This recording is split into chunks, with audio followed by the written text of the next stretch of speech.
while we wait. So.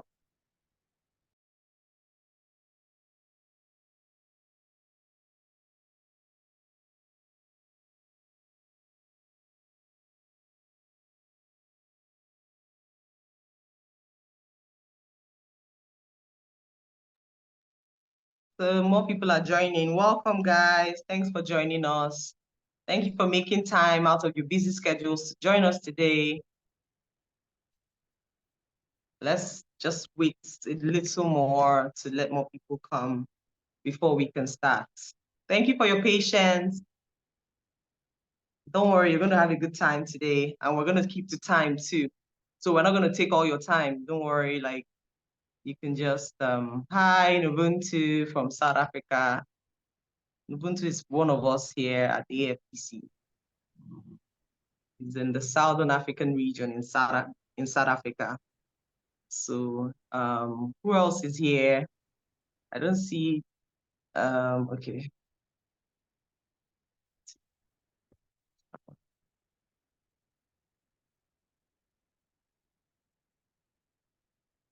Okay, so when it's just about 5 minutes past the hour, we're going to start. So let me introduce myself. My name is Uchechi Mbaozuku. I'm a co-founder at Africa Policy Conversations. So I'm excited to be hosting this, but we have moderators in the house who are based in the South Africa. We have Humelo and Keke. So they're going to be moderating the session today. I'm just going to introduce AFPC briefly before we go into the meat of the matter. So I'll just wait like 2 minutes before we can officially start. Thanks for your patience. Thank you to our panelists for being on time. Thank you for making our time out of your busy schedules to join us today. Hopefully we'll have great conversations as we work together to build the Africa of our dreams. Welcome, guys. Welcome, welcome. We're about to start. We'll start in the next 1 minute. And if you can, please go to the chat box and type out where you're from, where you're joining us from. It would be nice to know. Just 1 second.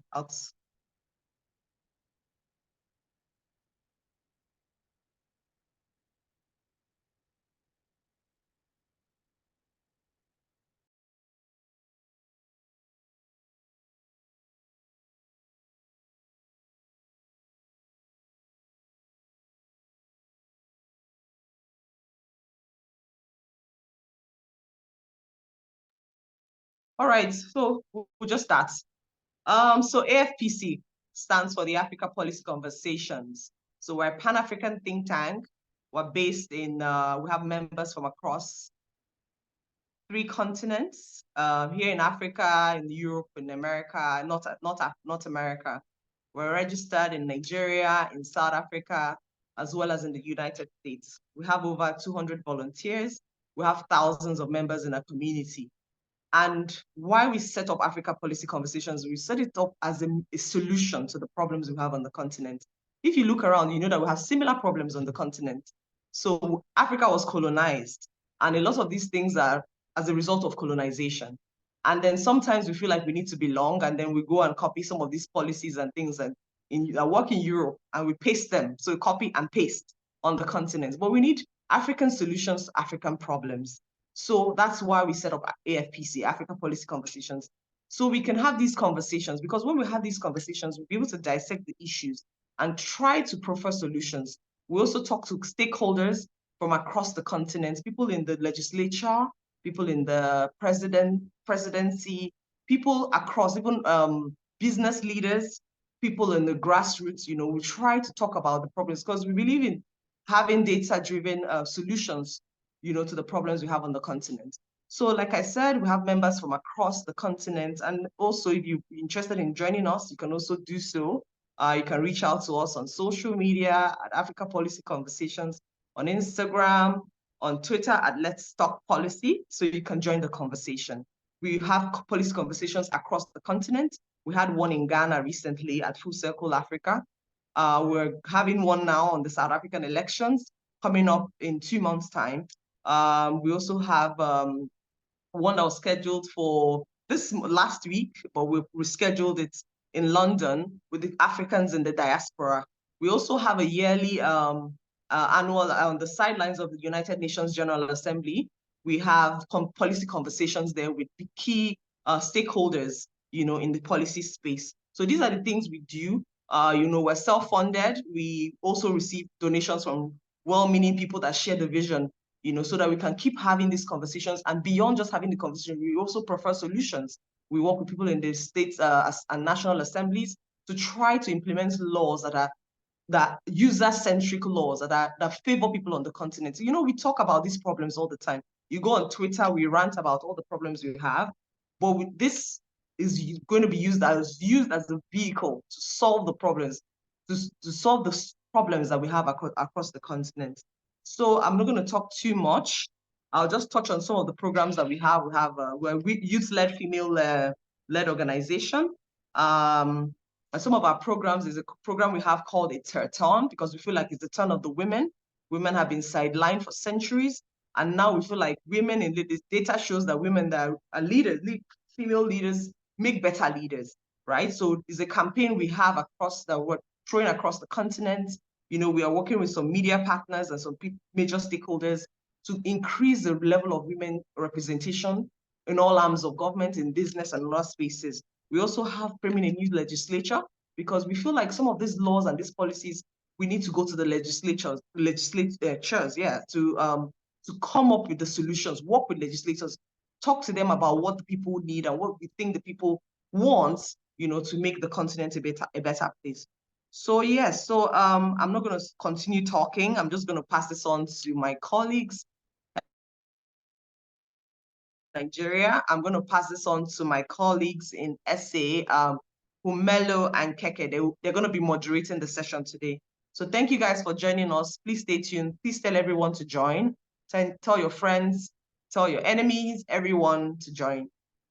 Thank you guys.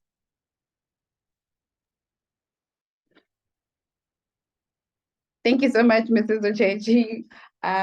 We are truly honored to have this platform to engage more with like-minded people, and we hope to grow from here. I don't know if my co-moderator is with me. Tlumelo, are you here?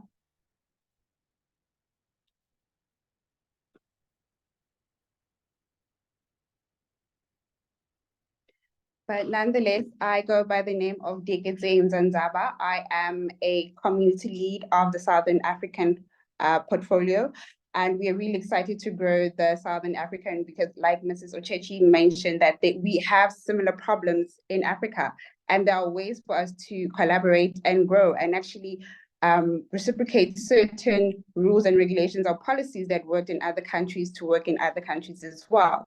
So just to introduce our panel speakers. I don't know if my co-moderator is with me. Tlumelo, are you here?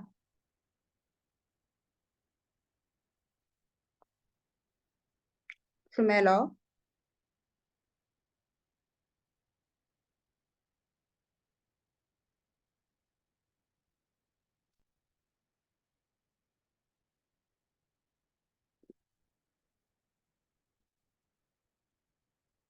Seems as though he's not with us.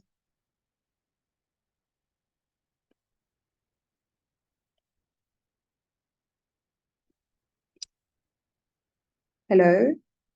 Okay, but then let's go ahead. I would like to open up to the panel speakers to introduce themselves, and then before we can head on and open the floor with a beautiful session we're going to have. Over to Miss Nthabiseng. Can you please introduce yourself, please? Sure. Firstly, I'd like to thank you for the invite. This is a massive opportunity, and I definitely am very keen to share my perspectives on the ground and everything it is that I've observed through the work that I do. I am the founder of a startup. It's called You Matter, and it is short for Youth Matter. Now, You Matter operates at the intersection of climate change, which is pressing, as we all know, education, as well as technology, and we bring in all three together blissfully in a sort of digital app that we are building. I also recently have started serving on the SDG 7 youth constituency, and I'm very excited to advance the youth agenda as well as the sustainability agenda within my local region of South Africa. And yeah, in a nutshell, that is me. I am often considered a very visionary leader. I like to think that my biggest advantage is that I operate from outside the system, where I feel meaningful change can come from, because I'm not limited by what it is that I know to be true. I challenge the status quo. And I'm very keen to share some of my perspectives on, building from outside the system with everyone here today. Thank you so much. And over to you, Miss Sanusha, apologies. No worries. Good day to everybody, wherever you are in the world. So good morning, good day, good evening. I think this is a fantastic opportunity. Thank you to the organizers, and thank you to the founder for creating such an important dialogue platform to be able to have these conversations around the world with the African diaspora, and to be able to engage at this level is phenomenal. Again, I think I'm based with the Institute for Global Dialogue. I'm a senior research associate there. We're a policy think tank. I basically live in Cape Town, which for many South Africans feels like another world. So at this point in time, I think, it's wonderful to share the platform with Nthabiseng and the other colleague. But I think, the key questions here is how much do we actually advance the kind of democratic dispensation we talk about? And more importantly, how do we get the kind of voices and agency that we need in the kind of space that we want, in terms of the kind of democracy we want that leads to the kind of Africa we want? Thank you. Thank you so much, ma'am. And then last but not least, our gentleman. Thank you. Mr. Saki, over to you. Hi, Ms. Diketseng. It's actually Advocate Vilakazi today. Oh, No, thank you. worry not We about can't it. see you though. We can't see you. Sorry, I apologize for that. At least let me do the right thing. There we go. Thank Good you. good evening, everyone. Fantastic. Good evening, everyone. My name is Jazz Vilakazi. By title, I'm an advocate of the High Court. I also do event hosting and facilitating. I'm in law. I focus on two aspects: labor law as well as corporate law. Those are my two main branches. I specialize in dispute resolution in terms of mediation. I lecture quite a few subjects: customary law, corporate law, as well as labor law. And last but not least, I'm a very proud student of the Word of God. So I'm looking forward to being on this platform today. I hope we can come up with tangible solutions, not just for ourselves, but for the future generations of this country as well. Thank you. Thank you so much. Thank you so much to our panel speakers. If there are any questions from our attendees, please do drop them in for our panel discussion or Q&A at the end of the session. So just on a lighter note, I just want to break the ice a bit for our panel speakers. So my first question would be just to get a sense of a personal view. If you could wave a magical wand and instantly solve one socio-economic challenge in South Africa, what would it be and why?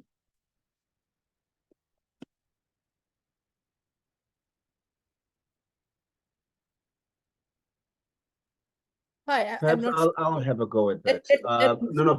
Ms. Naidu, over to you. No, please, over to you. Thank you. I'm not sure if there's one magical wand here. I think we need a magical garden in terms of what are the issues that we need to discuss. But I think that's the challenge. The inherent challenge and the contradiction is we have an expectation of democracy.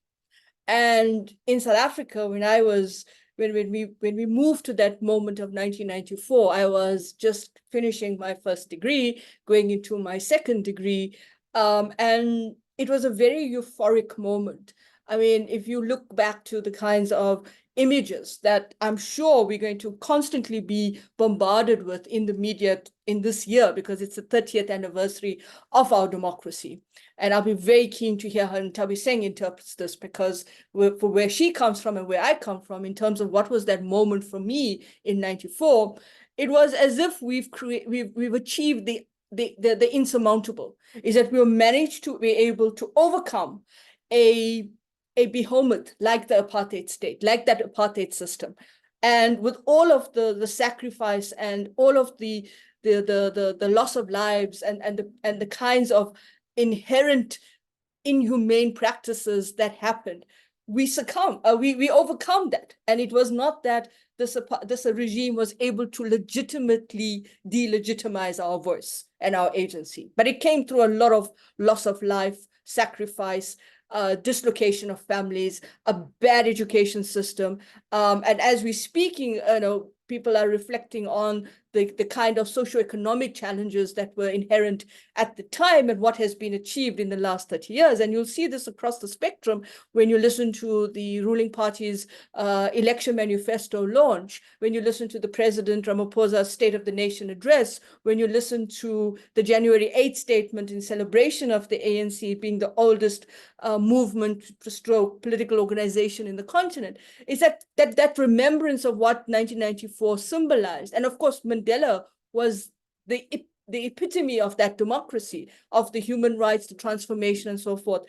I don't think there's a single wand for us right now, because in reflection of where we were in 94, I don't think we can say that nothing has been achieved. I think there's an interesting dichotomy within our body politic of the state. The challenges were great.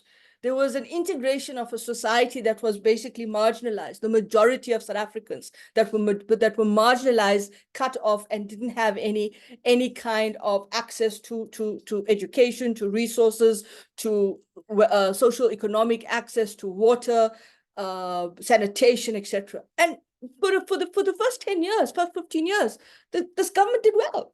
They provided that. But then the question becomes, is it a quantitative magic wand or is it a qualitative magic wand? Because the challenge for most democratization projects in Africa, elsewhere in the world, whether we talk about the global south, we talk about India, we talk about Asia, we talk about Latin America, is the expectation that it mustn't just be an exercise in quantitative debates and quantitative access to resources. We want the quality. We want the flushing toilet. We want the running the taps that give us water in our homes. We want the access to healthcare. We want the jobs, the creation of an economy that's transformative and gives us access to resources, but also includes us in that economy. But we don't want it to be done in a manner that ticks boxes. So if I look at where we are today, I think there's a youth out there that essentially is not confident and really raises questions according to, does the democracy deliver? And a lot of it becomes, in the next 15 years of our democracy, it becomes a question of a transactional process. It's much more transactional. So I don't think there's a magic wand. I think it's a continuous process. And the magic wand is inherently built in the continuous process of policy planning, understanding your structural conditions, the evolution of what's happening domestically in relation to the continent, in relation to the global, understanding what economic policy making decides, what is key to your economic planning, to your socioeconomic challenges. And we should not be here now with that frustration if we had decided that the governance architecture, the transparency, the accountability, the need to not steal as much as it's being stolen out of the corruption, that it can work. So I think there's a bit of a juxtaposition with the question, and I'm talking about this in the context of what people are seeing as their magic wands. It's employment. It's for the youth to be able to do the startups and get the funding. It's crime. It's water sanitation. It's quality. It's a qualitative democracy. But unfortunately, we get caught up in an electoral democracy that becomes minimalist. And so the question is, why do we vote if the situation doesn't improve our material circumstances and livelihoods? And of course, you then have existential crises like the pandemic, which then shifts the dynamics all over again. How do we plan for that? Do we plan for that? The world did not plan for it. And this is where we are right now. So I think there's a number of trajectories that need to be looked at in the context of the magic wand. And I think it's a bit difficult to say that there's one magic wand. And I'll stop there. Thank you.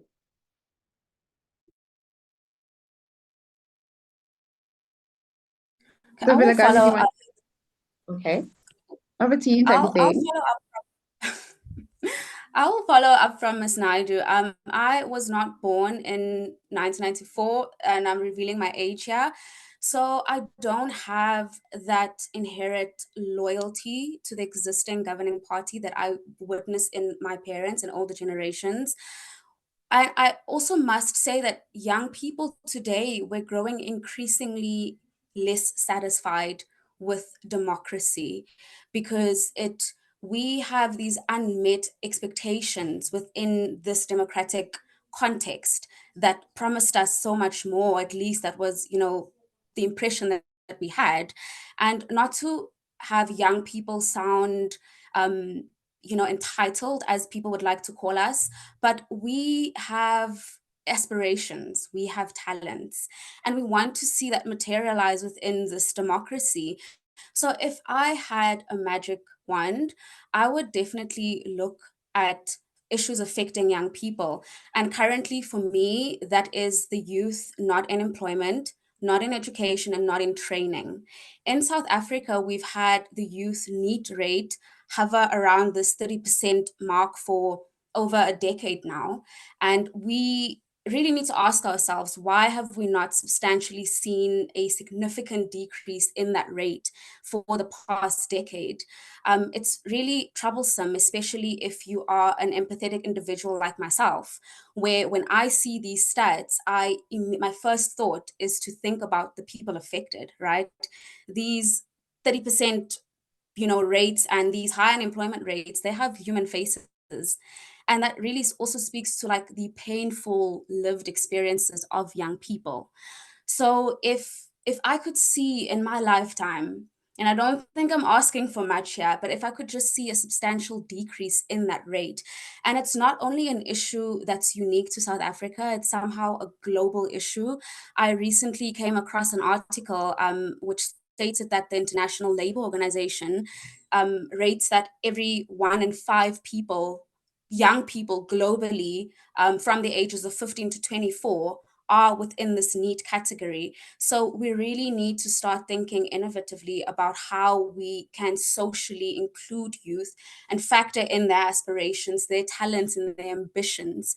Because I fear that, and this is my genuine fear, is that when we turn a blind eye to the aspirations of young people, it increasingly threatens the very social fabric of society. And we would hate to see, a time when it just, bottles over, which also brings me to a current hashtag that says 2024 is our 1994. But we'll get in that conversation a bit later. But that's just my take on if I had the power to change one thing, it would be the youth NEET rate for sure. Thank you so much, Mr. Nthabiseng. Over to you, Mr. Vilakazi. Thank you.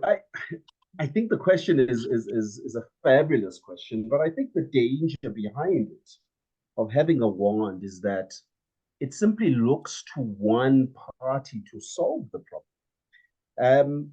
And that party, of course, is deemed to be government.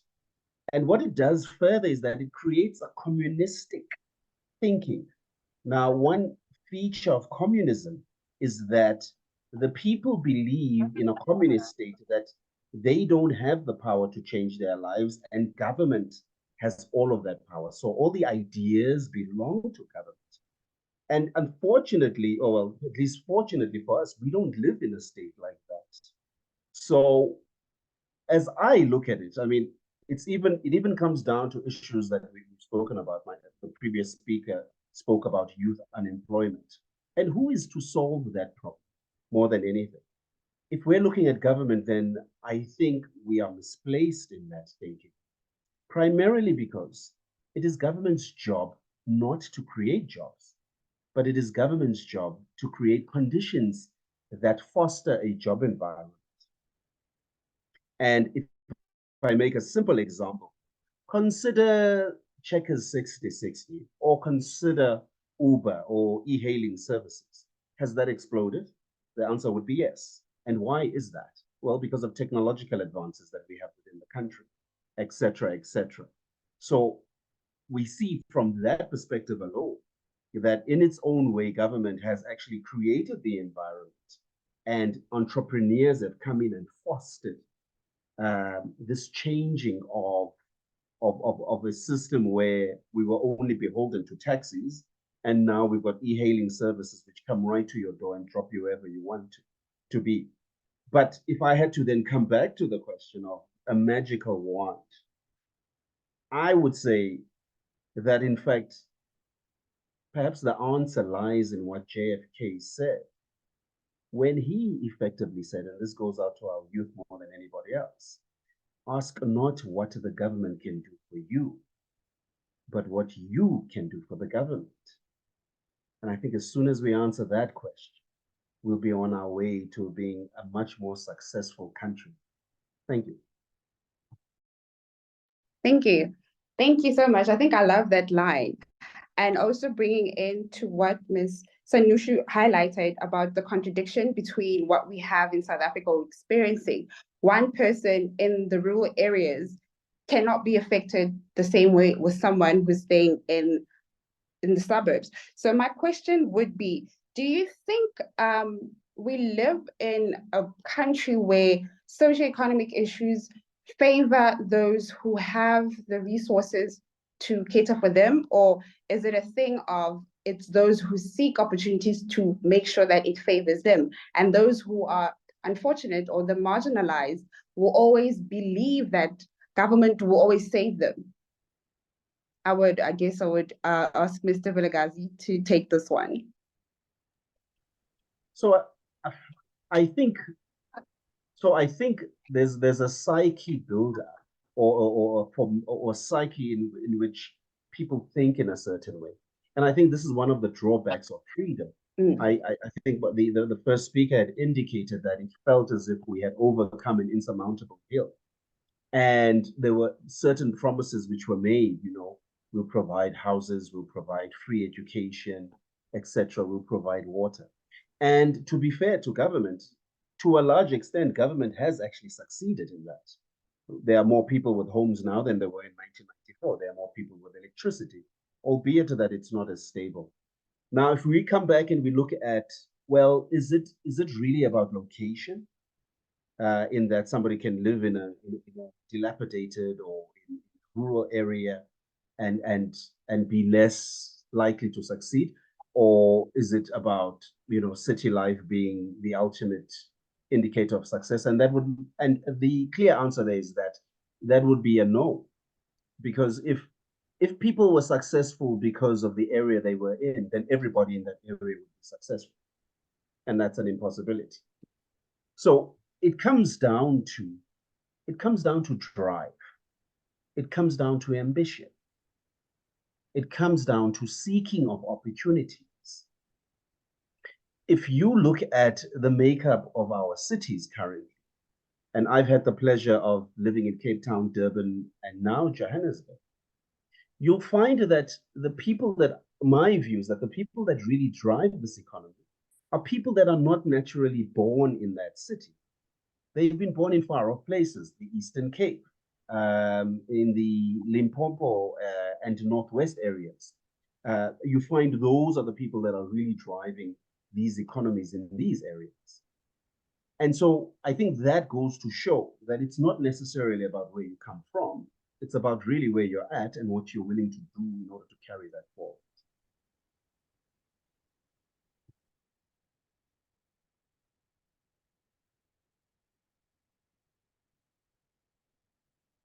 Should I go or should I let Nthabiseng go? I was about to ask you a question based on what Mr. Vilagazi has mentioned right now. The effects of promoting inclusivity into the economic growth and creating opportunities for the marginalized to also add on to the economy has been quite a battle. I mean, as a youth myself, we come across so many barriers. So now you ask yourself, was 1994 an exposure to see it favored certain people more than it favors the current people who are a part of the so-called democracy right now? For a youth to say, I don't benefit as much as someone who benefited more in 1994. I think you have to go further than 1994, because one of the key problems that we have, not just in South Africa, but the world over, and I think Mrs. Ucheshi, I hope I'm pronouncing it right, talked about this in the context of the platform that was created to have these conversations, is precisely because you have intergenerational inequality. And intergenerational inequality means that, and it's something that you learn very fast in the context of the world that we live in. It's not a fair place. It's never been a fair place. It's never been an equal place. It's always been built on some are more equal than others. And in precisely that kind of context, when you think about the starting blocks of 1994, the question is, do you erase the historical narrative and the historical experience of apartheid and the 300 and odd years of subjugation, colonialism, imperialism? And this is par for the course in most of Africa. Can you erase those things? And we're having these debates now in the context of the rise of the global South, the challenge around the narratives as to why the global South needs to be given this kind of platform that it's able to chart its own development identity and its development nexus in terms of its voice and agency. And I think it's partly, it's most importantly to understand that not all of us are starting off in the same block. All of us are starting off at different levels of how much of our historical narrative has been influenced and shaped by the way in which our opportunities define where we go to. And yes, we can argue that it's about the drive, the ambition, and the opportunity. But sometimes the drive and ambition and opportunity is defined in the context of the fact that if you take the question of land in Africa, and that was one of your questions in the brief to the speakers, the idea of who owns the land. Land is not just a transactional commodity for just building an economy. So in narratives that I've read from Nigerian and East African writers have said that land is inherently built into identity of where you come from, as a kind of cultural dynamic. I think it's a saying, and I hope I'm not doing injustice to it, is where my womb is where my land is, where I come from. And if you go back to that historical narrative, it's very much part of this. So the big challenge for us is not necessarily that democracy is bad. I always go back to the point that democracy is a necessary condition, but not always a sufficient one. And that in itself means that there's a serious inherent contradiction with the model that we're using, the model of the trickle-down effect. And if you really want to start challenging why we have this kind of model of electoral democracy with a kind of economic framework and so forth, is if you go back and you start looking at the current debates that are now challenging this liberal order. Is the liberal order that we are actually cut, copying, and pasting within our landscape, is it viable? Is it sustainable? And I would love to hear Nthabiseng's kind of view on this, being on the SDGs and the youth framework. Because I think that if you're looking at the US, if you're looking at the fact that there's an inherent powder keg ready to burst, it's bursting. It's not ready to burst, it's bursting. It's bursting across the fact that youth are feeling marginalized across the space, not just in South Africa, not just in Africa, across the diaspora, across everywhere that you see. And there's a very interesting statistic that came out from the Human Sciences Research Council on what are people's impressions of democracy. And so you've got this incredible 40% of people between the ages of 18 years and 65 plus, it's an average around 40%, that say that democracy is preferable to any kind of government.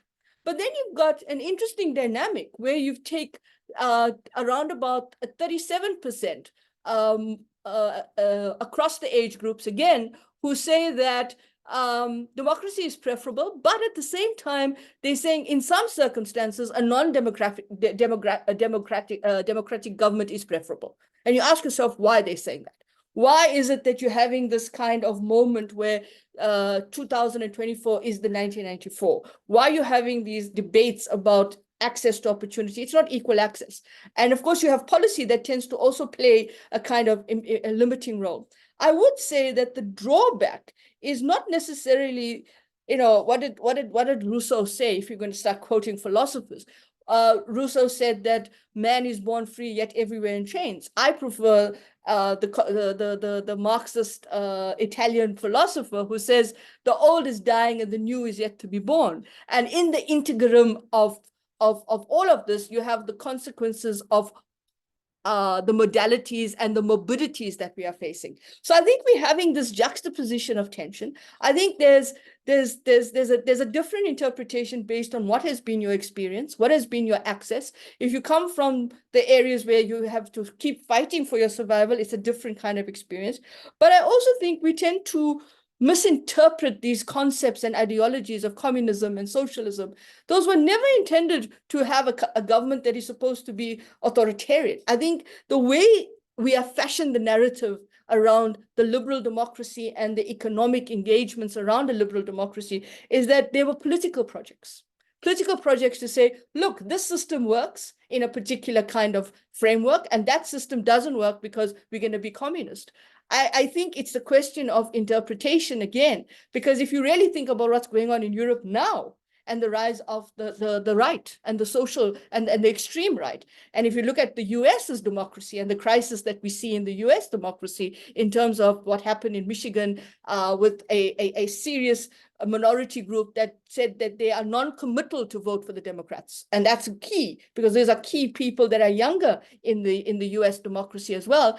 It's going to be interesting to look at that if we continue to facilitate this argument that it's democracy by a ballot box. I think we have to start thinking about what is participatory democracy. And the Pew Research has come out with their latest results, which says that people around the world prefer a representative democracy. They want the participatory democracy, but they don't have confidence in it. Thank you.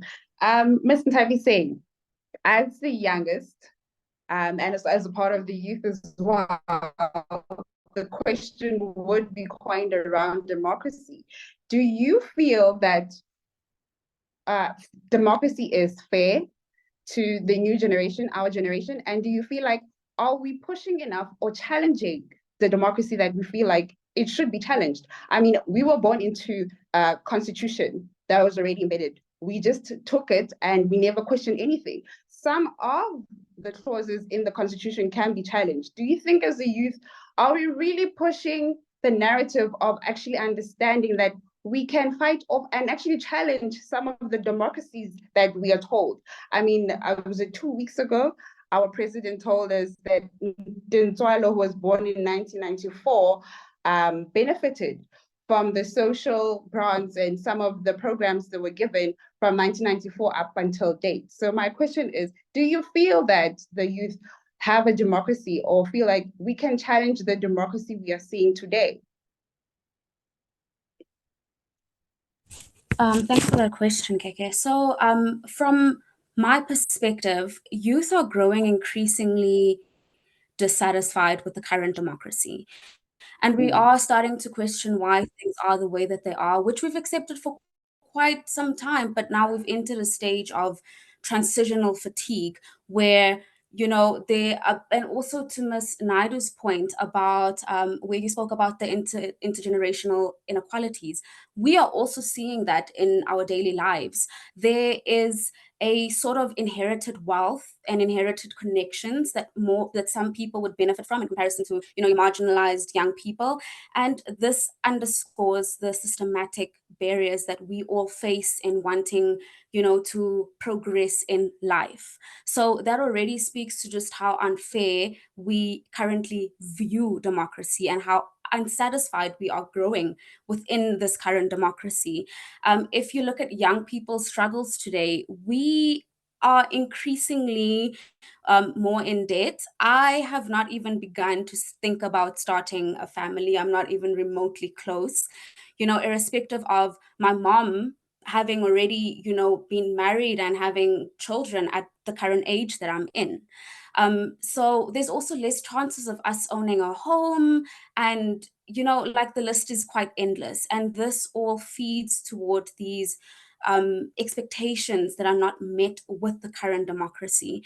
So we as young people are collectively growing dissatisfied, and we are very open to a different way of doing things. We're also realizing our power in the process to demand change and to disrupt the social fabric of society. And just onto the first speaker's point, in which he mentioned that we can't rather look toward government to create opportunities. Government is also not looking toward government to create opportunities. If you look at the NDP, which outlines very ambitious goals, there's a statement that says that by 2030, SMMEs should absorb 90% of the workforce. And that already within itself is very ambitious. And it speaks to how we are not going to have opportunities handed to us, that we are going to have to assume the role within this democratic context of creating our own opportunities, that we sort of try to align with our aspirations, with our ambition, and with our talents. So it is, it's a growing concern that young people have, and I'm very excited to see the way in which that will materialize on the ballot paper, right? Where we can democratically voice our concerns. We have the power to sway the elections massively, and I think we're also beginning to realize that. So it is going to boil down to, is there sufficient voter education, to young people leading up to local elections, so that we make better informed decisions, essentially.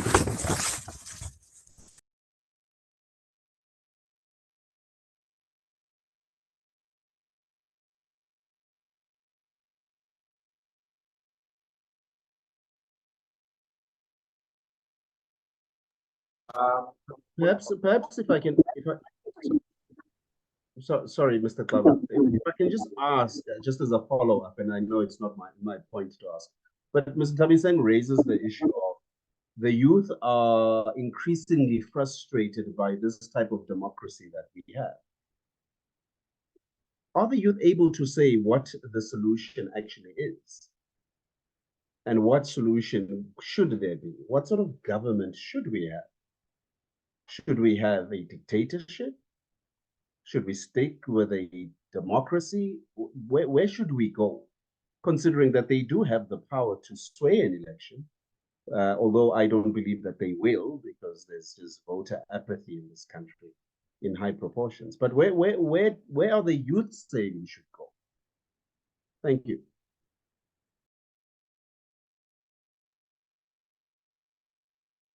Thank you. Shumelo, are you with us?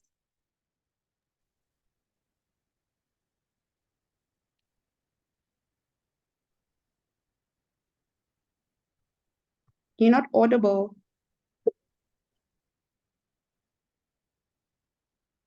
You're not audible.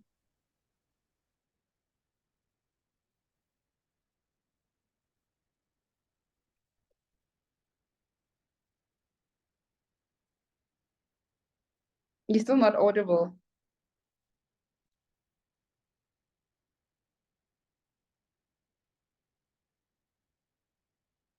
Okay, so while we wait for Humelo to get some audio, I was just going to add that this is a similar problem, just talking about the youth getting frustrated with.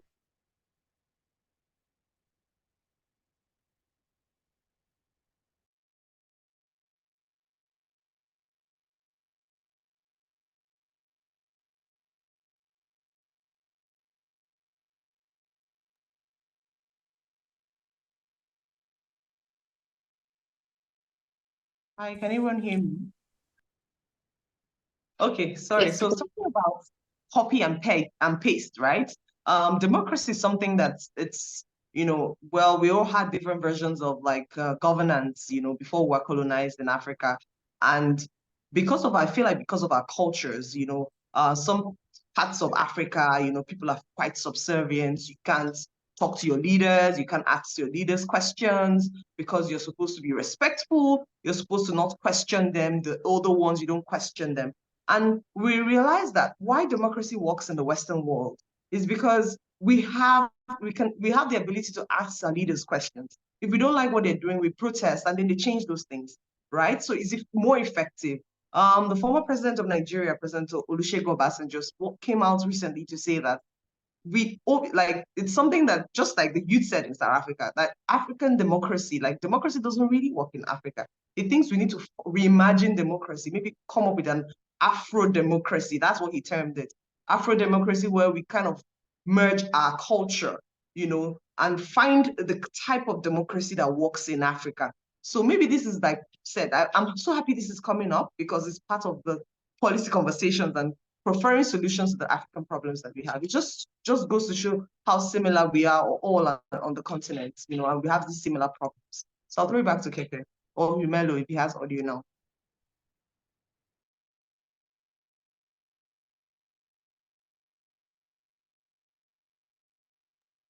I think he's still struggling. Okay, over to you, ma'am. Can I suggest that while we're waiting for Humelo to have his audio sorted out, there was a question that was raised about the role of the youth and what they can do by Advocate Vilakazi to Nthabiseng. But I like the point that was made just now by Madam Munda about the fact that, how do we interpret democracy? Is it democracies that have a particular kind of structural condition and it works best in particular climates because it kind of makes sense in that climate? And the point about the cultural dynamics and the cultural perhaps affinities and diversities that we have in Africa before colonialism, before the kind of borders that we have, that makes it difficult because it's a big debate. It is not just a debate about democracy. It's about debates about how do we actually build the kind of infrastructure that leads to the kind of not just trade infrastructure or investment infrastructure around the African Continental Free Trade Agreement, but infrastructure of communication. How much do we know about ourselves living in the continent? How much do we know about the kinds of engagements that exist before colonialism between different societies?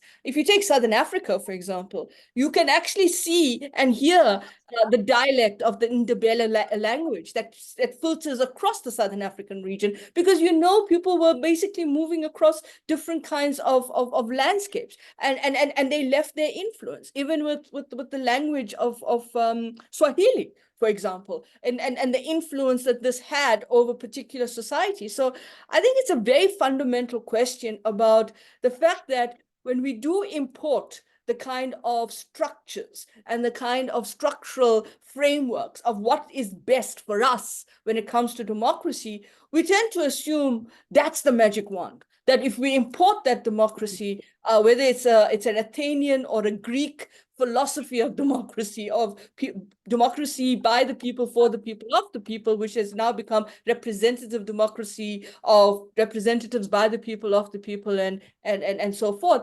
We don't understand that these are some of the dynamics that, I'm not saying it doesn't fit in Africa, but what we've done is we've done a better job in institutionalizing the import of the democracy as opposed to actually understanding what these cultural issues are.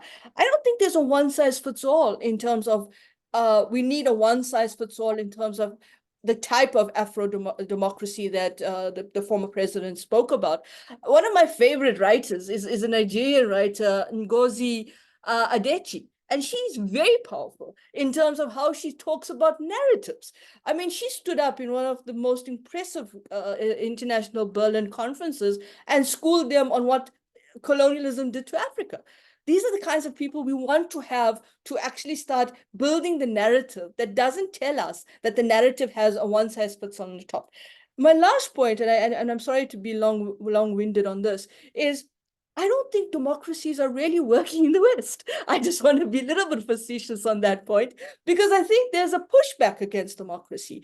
And I think if we just look at what's happening on some of the narratives that are reporting on conflict in the world, and we are seeing those narratives on social media that are challenging what is presented as an official narrative of conflict and what is presented as a fact check of what conflict is, of what is not happening in the conflict. And if we're having an open discussion and an honest discussion, I think the conflict in the Middle East, in Palestine and Israel, I mean, a lot of this narrative that we've taken as narrative that is sacrosanct is now being challenged in terms of, is this really happening? Is this the kind of conflict that's happening? And look at the ICJ report and the ICJ issue in terms of, plausibility on genocide.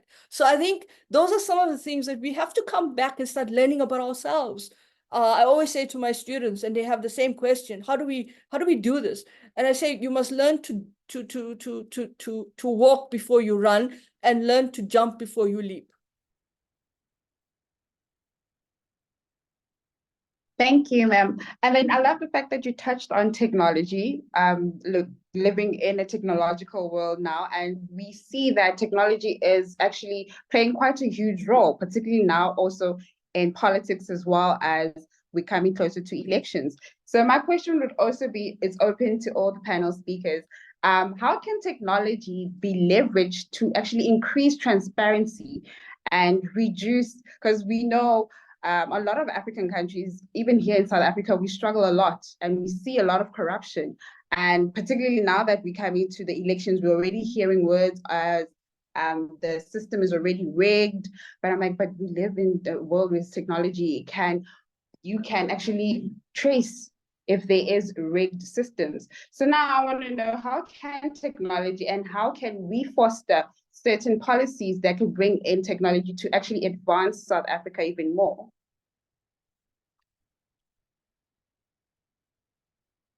I mean, I can start this and then Yes, you can. Technology is fantastic. I mean, it's important. It connects us. It opens up spaces that we didn't think we were able to do, the kinds of things that we can do. But we also have to be very careful about technology, because technology can also be kind of very destructive. It's a disruptor. One of the courses that I'm involved in is looking at technology as a disruptor, particularly AI. I see on the chat that we have an AI assistant that's helping. And this is quite interesting for me, because the challenge for me is that we get caught up in the fact that everything that's said on social media platforms could be seen as truth. And the fact check becomes interesting. You get cult followers on Twitter, well, X now, and Facebook and Instagram. People live their entire lives within these bubbles on social media. So I think the challenge I'm seeing with the work that I do on the BRICS is there's also a bit of an interesting dilemma that's being posed by cybersecurity. There was, for example, one of the challenges that technology has posed to the private sector is, for example, you have people who have become social mavericks or cybersecurity or the dark web of cybersecurity attacks. And these attacks are essentially bringing down entire healthcare systems. For example, in the US, not so long ago, there was an attack on the Californian healthcare system.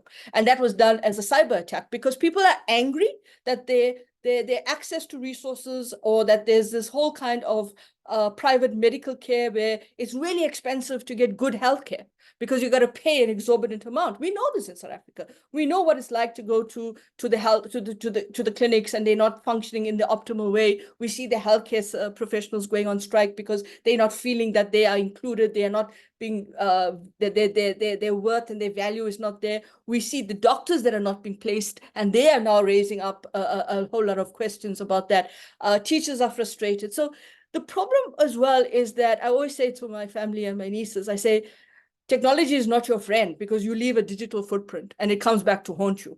And that is what is happening. So what you're now seeing in democratic societies, and this is something fascinating, is they're beginning to look at legislation like what EU has done on Privacy Act and the whole question of whether platforms like Google and ABC and others can actually infringe upon your privacy. We've got the Privacy Act, the POPIA Act in South Africa. Countries like India are putting more and more emphasis on cybersecurity legislation, but it's infringing on privacy rights. And there's a very, very gray line there. So I'm not sure whether technology is your magical wand, but I think you've got to be much more careful on what's happening. I've also seen that people have used social media to actually now go and infringe on people's right to freedom of expression because you posted something or you like something. So I think you've got to be careful. And this is something that I'm always cautious about technology. I think it's good. I think it's wonderful, but there's limits to how much technology can achieve. And one of the key things that we're now grappling with in the context of electric vehicles and driverless cars is how does an insurance company deal with an accident if the car was being driven by a computer? And there's a number of those gray areas there. So I think these are some of the things that it's good in a way that it can open up information spaces, and you can see more and more stuff that gets exposed on social media. But it can also be a bit of a challenge in terms of your privacy rights as well. If you are seeing what you are seeing on Twitter and you on X, and you start liking it, or you start writing things like what Steve Biko said, I write what I like, then you're going to end up in a situation where the government personnel and policy could infringe upon your rights. And that's the social contract that we have to worry about. Thank you, Awesome. Mr. Vilakazi. Do you want to take on? Yes, just to add to that, I think that the question of technologies is quite a double-edged sword, because with you'll remember that I think it was 2 weeks ago then, or a week ago, when the date for the election was announced. And generally, what has happened previously is that as soon as the date was announced, that's it, you couldn't register to vote if you had not used the voter registration weekends. However, technology has come to the rescue of South Africans that were quite slow in using those voter registration weekends. And they were allowed to register up, I think, until beginning of this week, if I'm not mistaken. So there you see the impact of technology as being positive. But when we speak about corruption in South Africa's electoral system, well, currently, I think we've had 6 elections at the very least, and all of them were deemed to be free and fair. So there was no corruption, or at least there was very little corruption. And by corruption, we mean perhaps, flooding a voter's box. It appears that there wasn't a lot of that.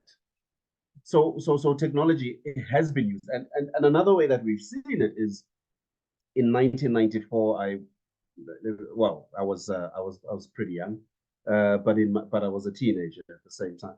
And what we saw was when that election happened, because I tried to follow it pretty closely, it took approximately 2 weeks before the final results were actually were announced. But you can see in terms of technological advances in our own electoral system that I think the last elections that we had, within 3 days, there was clear indication of who the winner would be.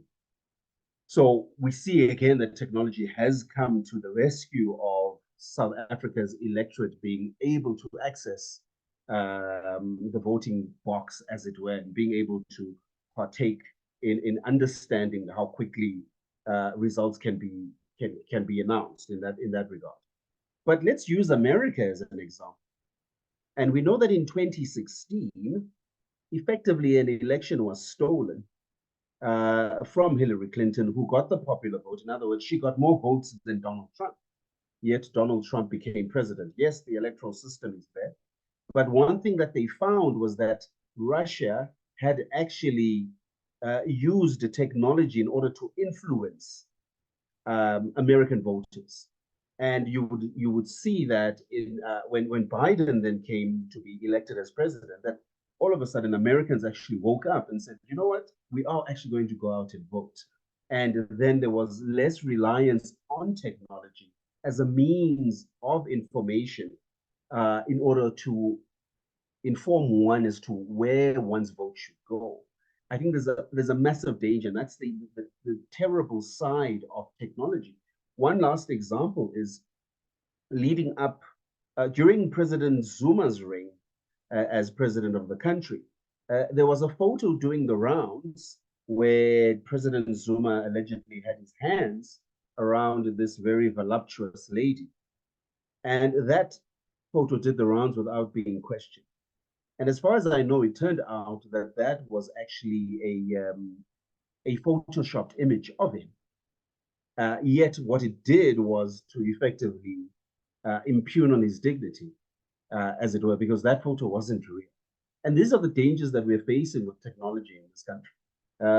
Indeed, I agree that technology is actually not your friend. And it opens you up to a lot of corruption, as it were, rather than, in my view, it's opportunity. There's still something very beautiful about going to a voting box and putting your X and putting your paper in the ballot box. Thank you.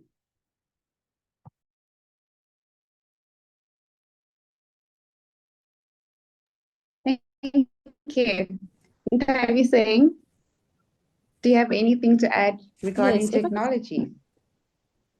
For sure. I mean, it's like Ms. Naidu said, it's our most, recent disruptor across different industries, healthcare, education, you name it.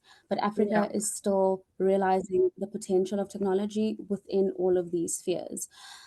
We are also very delayed in terms of technological infrastructure, where we are more dependent on the likes of China to supply and sponsor technological infrastructure. And that, I don't know how that makes me feel, that we lack, the on this, in the same sense, when of being within a democratic society, I don't think I'd want technology to be controlled. I would want to see it for everything that it has to offer. And then, from an informed point of view, decide whether to consume the information that I see or whether to discard it. But there is a concern about South Africa and Africa's reliance on, digital infrastructure and the fact that we don't have our own.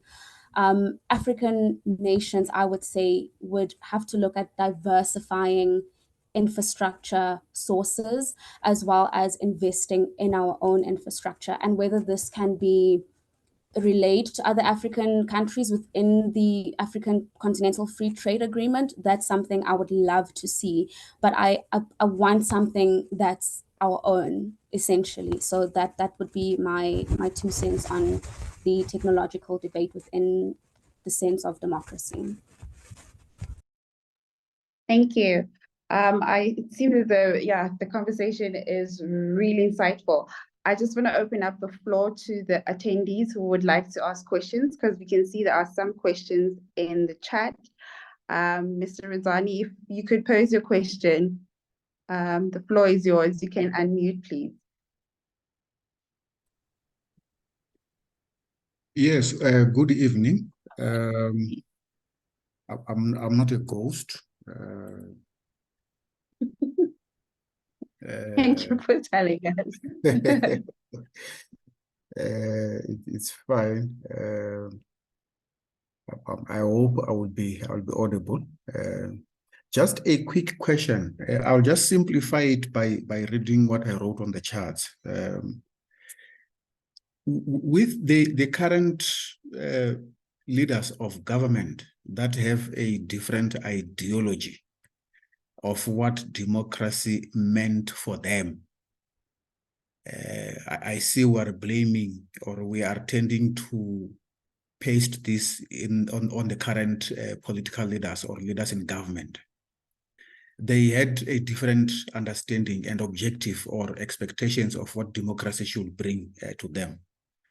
And then the leaders of businesses or the corporate, if you look at most of them, they're beneficiaries of that system because we are dealing with people who were deployed to pursue a particular agenda. And they will then defend the current system that it is working, but we know it's working for them and their lineage.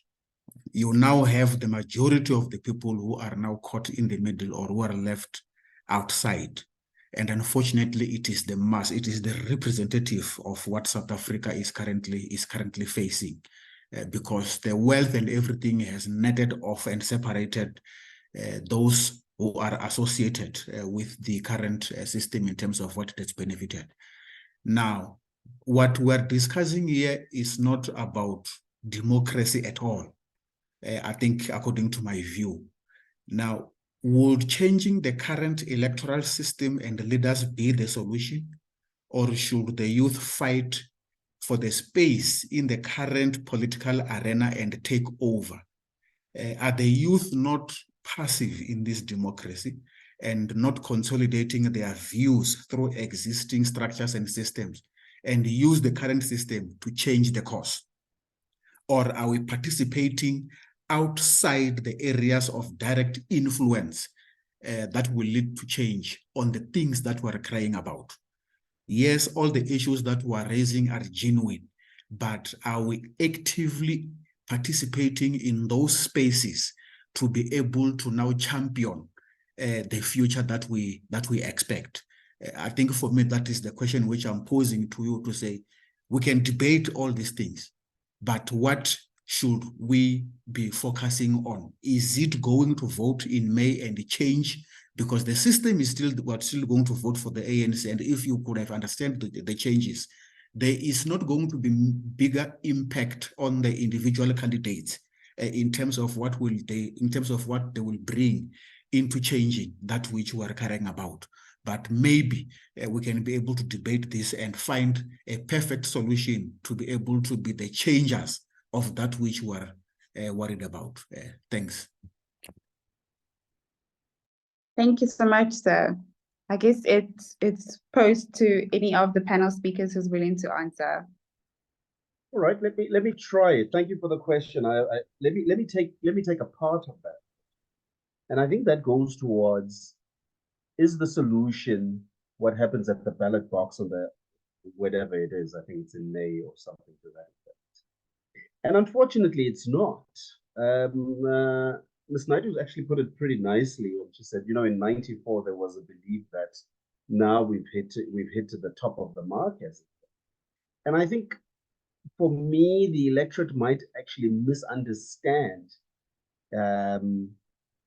effectively what an election is, because even if we have a new government in place, how much will they really change in order to have a tangible effect on the man on the street? You know, one political party is promising an increase in government grants, but those government grants need to be funded from somewhere, and South Africa's tax base is reducing fast. So is it really worthwhile? Secondly, I'm not sure whether people are aware, but Israel, up until last year, October, effectively had something in the region of 6, if I'm not mistaken, elections because of coalition governments. And coalition government simply means that not everyone didn't get enough votes to have a simple majority, and now they need to work together. And this is another danger that we're facing in this country. And we already have examples of where it doesn't work. We know that in Johannesburg, coalition governments don't work because, yes, the ANC was voted out and then the DA took over, but they needed help from everybody else, and that stopped everything. We know that in Pretoria it hasn't worked. We know that in Nelson Mandela Bay it hasn't worked. And sadly, when we think that by going to party B, that's going to change everything. Number one, it's not going to change everything. Number two, it's going to force us into a coalition government. And that is the real danger. We will then see democracy come to an absolute stutter, which in some way probably lends credence to the American system of purely having two parties and letting one run the country at a time. Because where we're going, yeah, it's just going to be a bit of a train smash, to be honest. Thank you.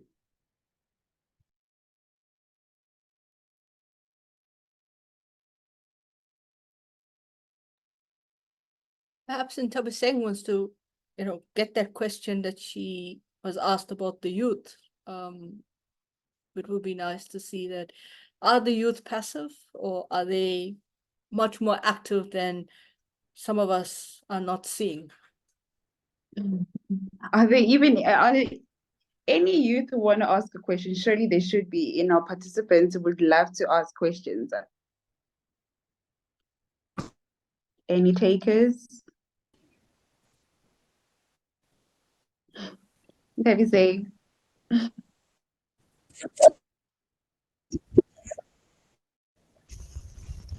While we wait for young people to rise to the occasion, I would love to have a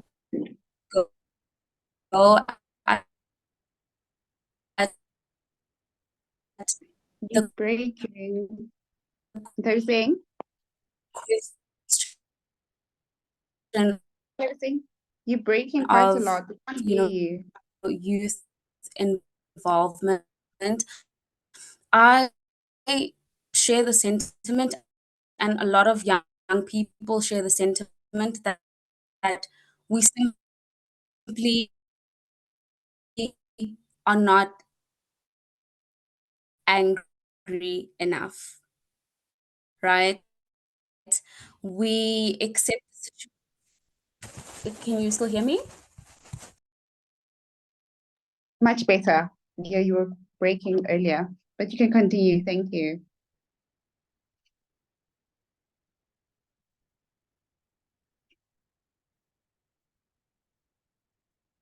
Nthabiseng, you still with us?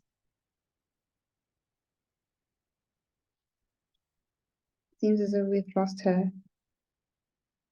Let me give my impressions, Madam Moderator.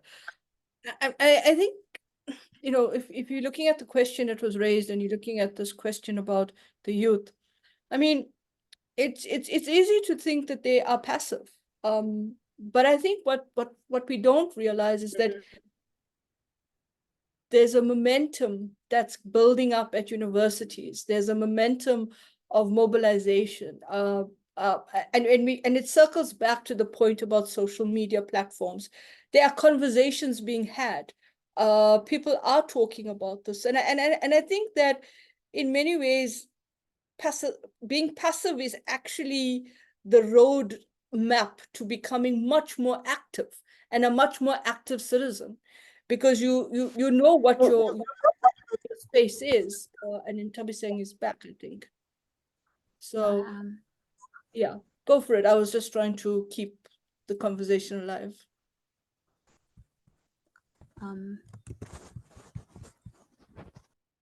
And can you hear me now? I hope I'm audible.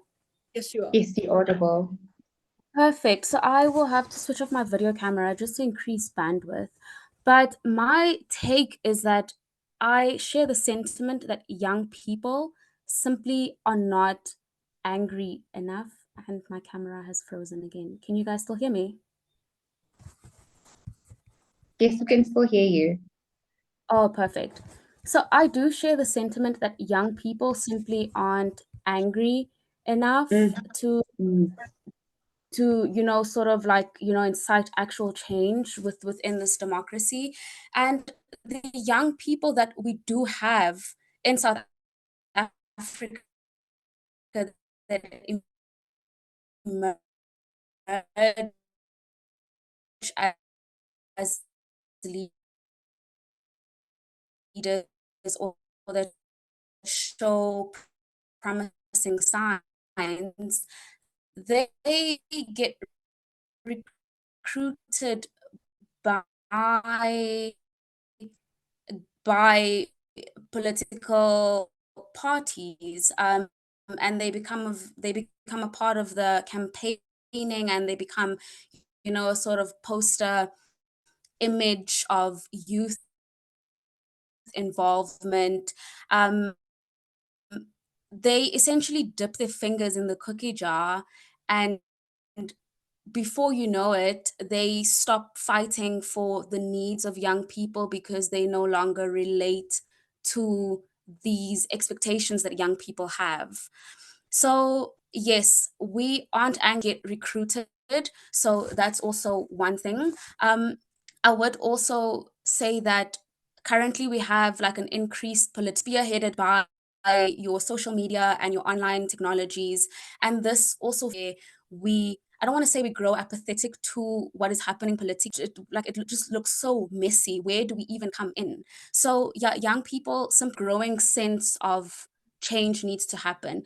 And in saying that we are not angry enough, we also need to understand the narrative that we have inherited from generations who came before us. And that is one of, we are a resilient nation. We are a very hopeful nation, and we hope that things will get better. We still share that belief. But I think increasingly we are realizing that our resilience has a limit. So we did not get angry enough, but we are increasingly getting angry enough. And my hope is that this would cause some change in the upcoming elections.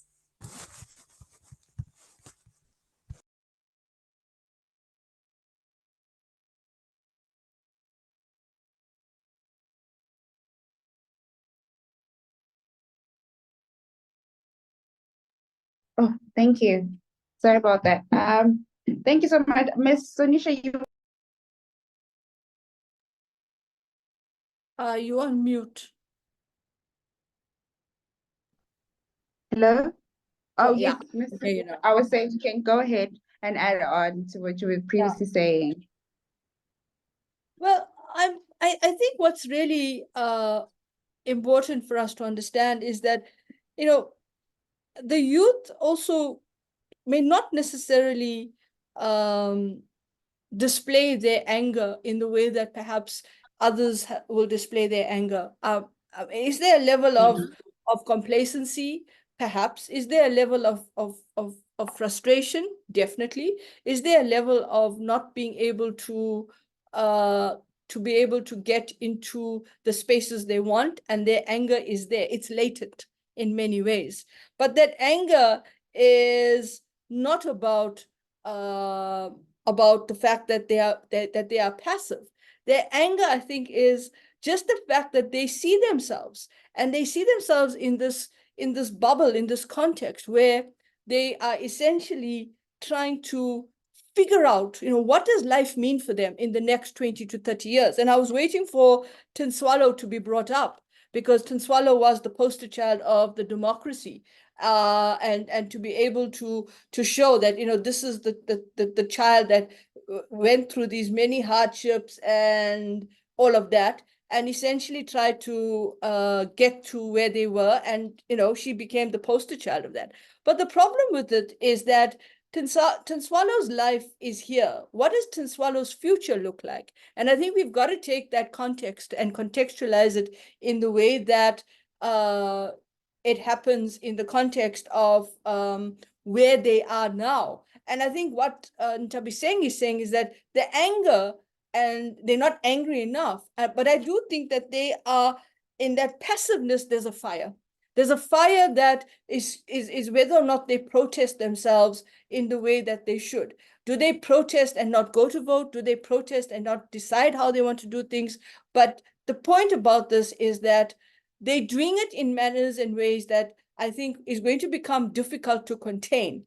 And I think to a large extent, the question is not necessarily that they have to have a magic wand to find that space, but the question is really that when they get to that point where they have to essentially decide how they're going to do it. It's going to be quite a dramatic point of departure for many. And people are going to stand up and say, but how did we arrive at this powder cake? And whether it comes up in different ways and forms. The frustration is that the younger people are looking at their parents and saying, we are not going to be we're not going to be the worker for life for Toyota, or we're not going to be you that's going to basically be able to live on a social grant. But at the moment, that's the only thing that's keeping some of these different age groups alive, is these social grants. That's the only form of income. That's the only household income. And so it becomes a powder cake for government as well. And I think the points that were made by Rudzani and about, do you change the system or you don't change the system? I mean, yes, we've been told that electoral system and electoral forms are important. But at the same time, the electoral system that we're talking about in terms of reform is not that we need to have a two-party system or we need to have a candidate system. We need to have a constituency, a mixed system, because the real challenge here, Madam Moderator, is the accountability. The system in itself does not allow for the accountability. So it becomes a much more transactional process. And that transactional process is where we find ourselves. And so at the end of the day, what I think is important is for us to understand that the democracy that we are talking about, again, the expectations and so forth are important, but it's a democracy of transactions. And it was transactional in 94 that government or the ruling party in winning that election froze the kind of election manifesto where it had campaign posters that said 1 million jobs, 1 million homes, peace. That was their campaign. It was transactional. And so to come back in 2024 and say, that is not what we are misinterpreting democracy. Well, democracy was used in that way to be transactional, to come into power. And once you're in power, it becomes even more transactional in terms of how do you keep your power base. So I think we've got to be careful in some of these dynamics that when we're looking at democracy, we have to realize that democracies are not necessarily always about the magic wand. I think it's about how it becomes a nurturing process that deepens and manifests and strengthens.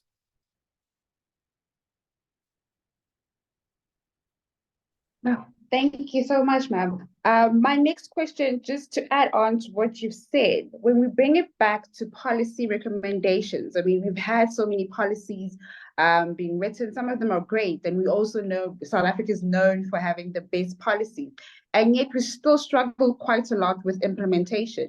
So the question would be, in 2024, what recommendations can we bring about to bring policies that are feasible and are actionable for us to use and help the government? Because surely the government can't do it alone.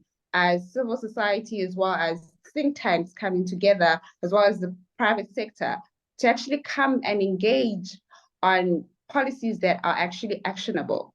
What ways can we do that? In what ways can we do that? I guess, Mr. Vilakazi, do you want to take it first?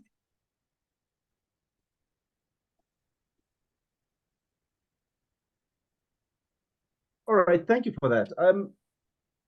So I think we as the citizens of this country really need to be educated on the democracy that we do have. And our democracy is participatory in nature as well.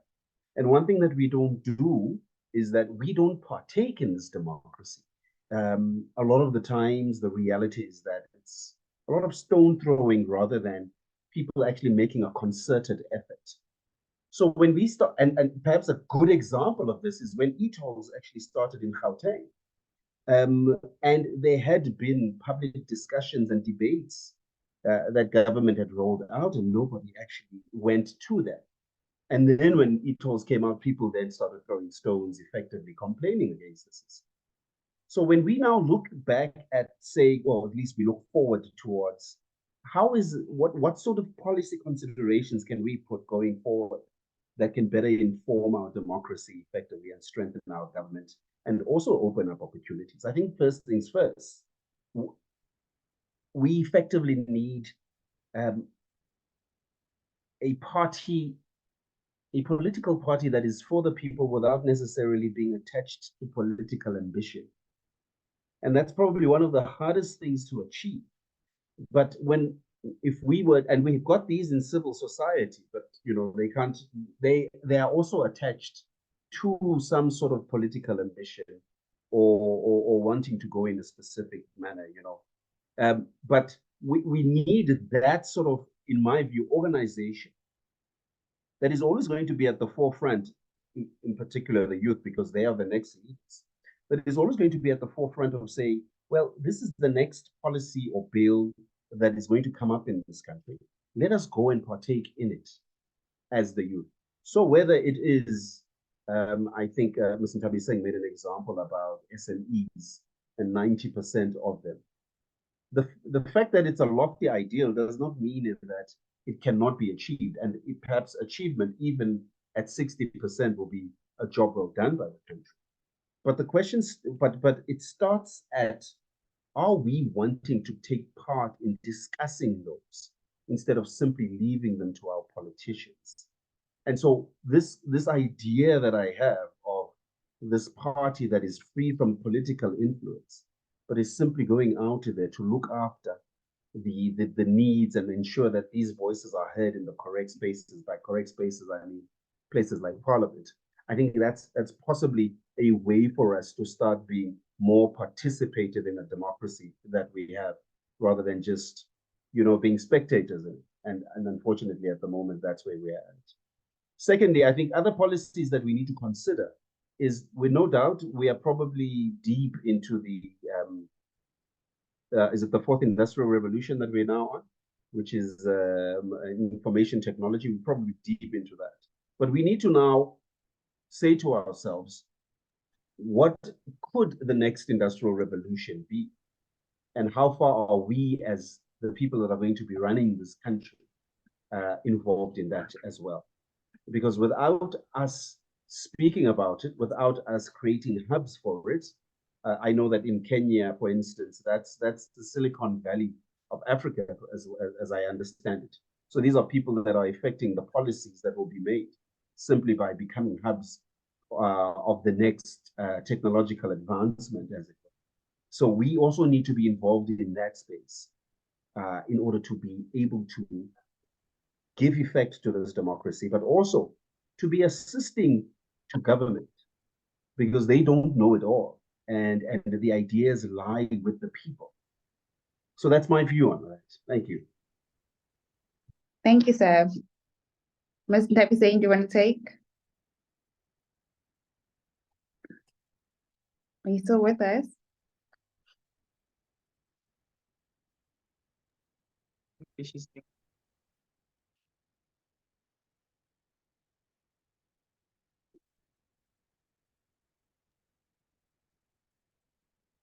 So like, Hello? so when you're done, I think you should to give their final words before we wrap up. It's always, because here we're all about recommendations. We don't just believe on the problems, we believe in finding solutions to the problem. And call to action. We need to make sure that we're involved in politics, policies, people. We're not going to get the right people. So you're to be actively involved in keeping our leaders accountable. Time to also say that we're welcoming new members and volunteers that are for you to also make a note to join us as well. So I'll leave it up to you. And then I think we'll take our final words from the volunteer form. Okay, I've just been informed that so you can click on the link to join the committee.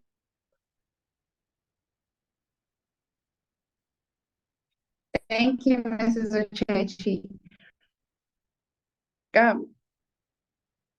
Ms. Sanusha, do you have anything to add for recommendations in terms of policies?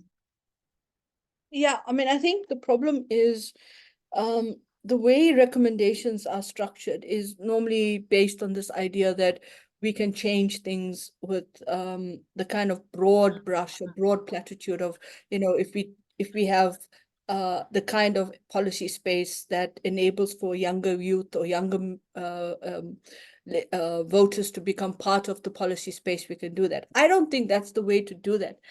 For me, I think what is going to be critical for this election is after May 29th and after the elections have been counted and they've been vetted and everything is fair. And one of my big concerns is whether this election is going to have the kind of credibility, because I fear that there may be coming down the line challenges around whether the election has been fair or has the credibility and integrity of this election been done in an appropriate way, and people will start raising questions about the vote count and so forth. I think once we've got through all of that, we need to actually start having a kind of relationship where people who are in the parties mustn't come with the election manifesto. We want to see what is your 5-year plan, because you're only in office for 5 years. You're not in office for 15 years. And if you were savvy and strategic enough as the ruling party, you would have been able to say, I will be in power for 15 years, and hence here's my 5-year plan, policy, etc. But now you don't have that luxury.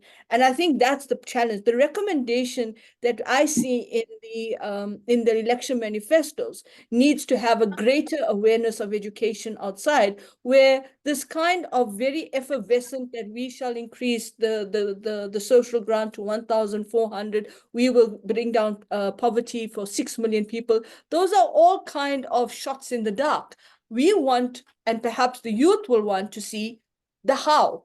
And so one of the things that I think that needs to be done is those social contracts that we spoke about is, how are you going to bring down poverty for 6 million people? How are you going to expand the economy? What is going to be your policy on electrical generation, distribution, and production? So I think what you now need to start seeing as a possible first step towards elections is a social contract that's signed between parties and the constituencies, and say, this is what we're going to do. And if you don't deliver on that, then we know where things are. The second thing is, with government, we need to know what your 5-year plan is.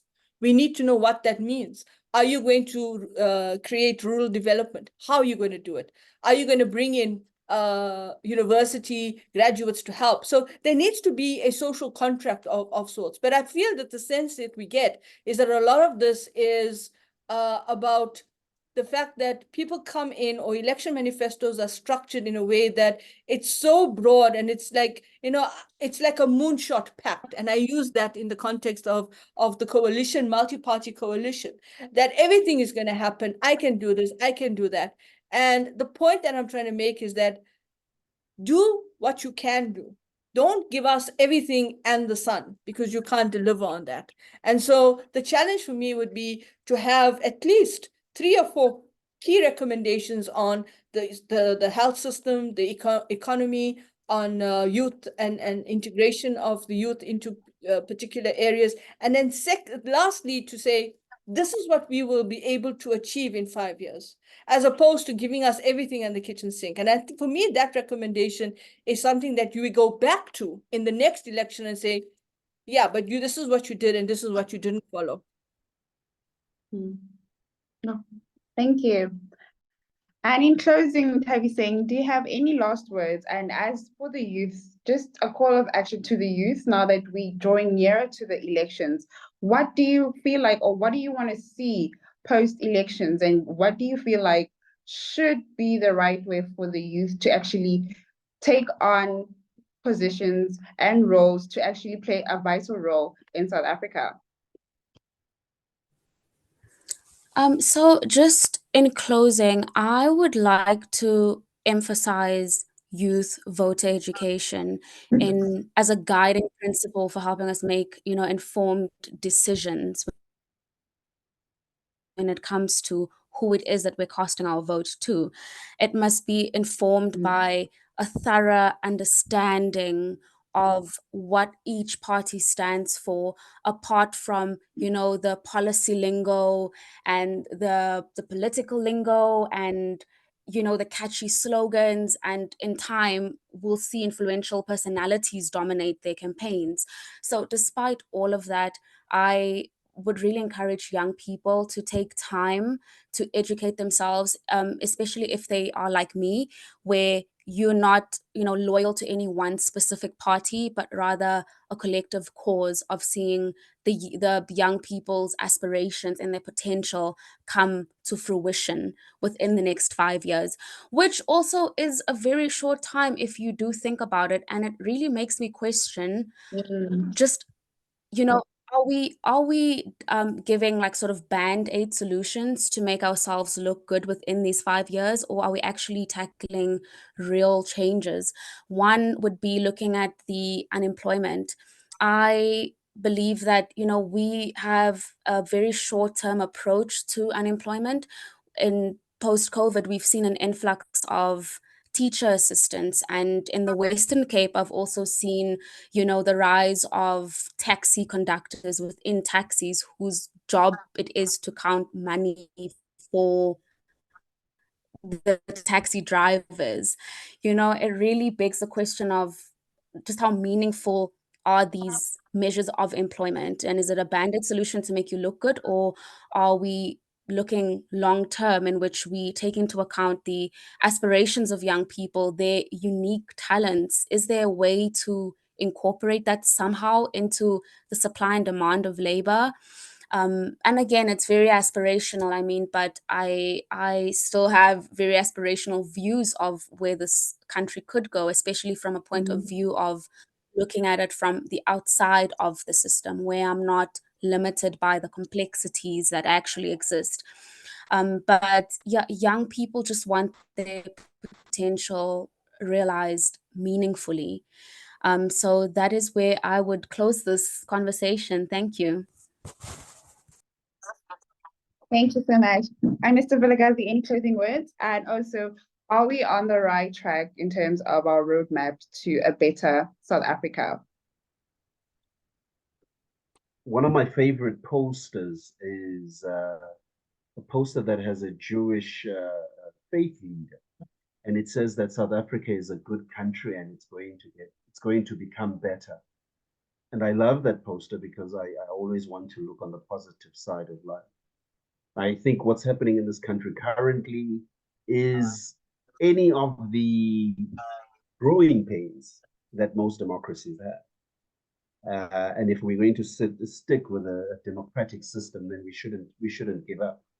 I mean, look at America; they went through a civil war, you know, thanks to democracy, and where people did not agree, as it were. Going forward, I think if anybody believes that a political party can really do it for them and be able to take them out of poverty, be able to provide them with everything that they need, then those people literally need to hold those politicians accountable. Social contract is one thing that was spoken about, but a very beautiful idea that comes from Sweden is the fact that it's written in their law, I believe, that their politicians must go out to meet the electorate at least once a week.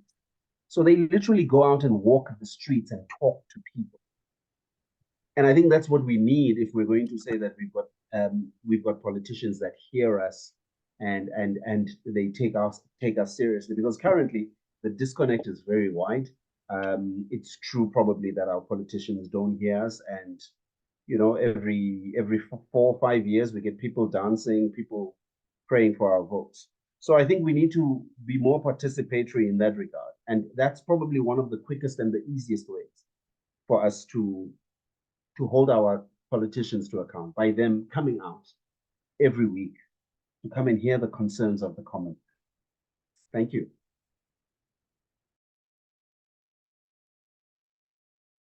Thank you so much. Last but not least, Ms. Sanusha, in closing, or in terms of us as a country, is there hope for the next generation, as well as us working for or striving for a better South Africa? Yeah, I mean, I think have to be eternally optimistic. You cannot afford to become completely pessimistic, because I think in every historical epoch that the world has been through, whether it was wars, whether it was overcoming colonialism, overcoming apartheid, breaking down the Berlin Wall, integrating societies, there's always that moment of hope. So I think we do have that spirit of hope, that spirit of Ubuntu, and that spirit of saying that we are not a people that will be knocked down. We will pick ourselves up, dust ourselves up, and we will rise. And that's the point about the kind of democracy we're talking about, because it's not a democracy that is about staticness. It's about a democracy that evolves, and every moment in every history, it's an evolution of democracy. So I take comfort in the fact that, you know, when you look at places around the world and I think, would I be able to live there? I always feel that home is South Africa, and that's where home will be. For all its imperfections, for all its idiosyncrasy, its peculiarities, for all its challenges, difficulties, you can still live in South Africa. And I think the point that needs to be made there is that no matter where you go, it still gives you that vibrancy of something that lives in your psyche. And whether it was the fact that we were able to overcome apartheid, but became complacent, and now we have to regroup and re-energize and revitalize ourselves and reconfigure ourselves for the next challenge and the next struggle. But it's still, you still feel that there's this, no matter how much people may feel that the flame is becoming less and less, I think there's still hope for South Africa. And I think what makes South Africa vibrant, like other countries, is that we can still have these conversations and not feel that we are marginalized, and that we can still have the engagements. The one thing I do say is that if you take away those elites in political office and you give yourself the ability to have governance, you may not need political parties, because communities know what's best for them and they'll be able to govern themselves. Oh, thank you. You ended it off on a great note. Thank you so much, Ms. Sanusha. I would like to thank AFPC for the opportunity, for giving me the opportunity to actually engage in such an insightful session. And I do hope, because this is just one webinar, one of 3. The next one is next month in March, and the last one is in April, where we'll just draft it down. This was just an opener where we just understand the roadmap to elections as well. And so next month is about our economy. We know it's quite shaky, and we do hope there will be recommendations and policies that will be implemented that can actually help the economy. And the last one, of course, is the one where we reflect on 30 years of democracy before we vote. I do hope the attendees who attended with us, thank you so much for dedicating your time to join us and have this discussion. And we hope that this was a learning curve and that you've learned so much and that there's a lot to... Oh, okay. There's still more to come with AFPC. AFPC is here to be a channeler, a think tank that's bringing change, not just in South Africa, the entire continent. And we do hope that we will get volunteers and like-minded people to join us as we go along. And I would like to thank my host, Mrs. Ochechi. Thank you so much for giving me the opportunity to be a moderator for this amazing session. And thank you to my speakers. Thank you so much. I really learned quite a lot. And we do hope that you'll be also a part of our community as we want to build onto it. And we do hope that we'll have an in-person session or an in-person event where we come together and actually come up with policies that we can see are actionable, and we see that they will work for a better future for the next generation to come. And thank you so so much to everyone who joined us. And this is me closing off. Thank you so much to everyone. Thank you so much. And Thank you. do enjoy the You did a rest of your wonderful evening. job. Thank you. Thank you, Keke. You did a wonderful job moderating the session. Thanks to our panel again. Thank you for your time. We really appreciate it. We don't take it for granted. And like she said, we hope you'll be part of our community so we can reach out to you anytime we need to have conversations around these issues. So thank you guys. Thank you, everyone. We've had a wonderful time. So hopefully you guys sign up to the next conversation next month. Thank you and enjoy the rest of your evening. Thank you. Thank you, everyone. Bye. Bye-bye. Bye-bye. Bye. Bye. Thank you. Thank you. Bye. Thank you. Thank you. Bye. Bye-bye. Bye.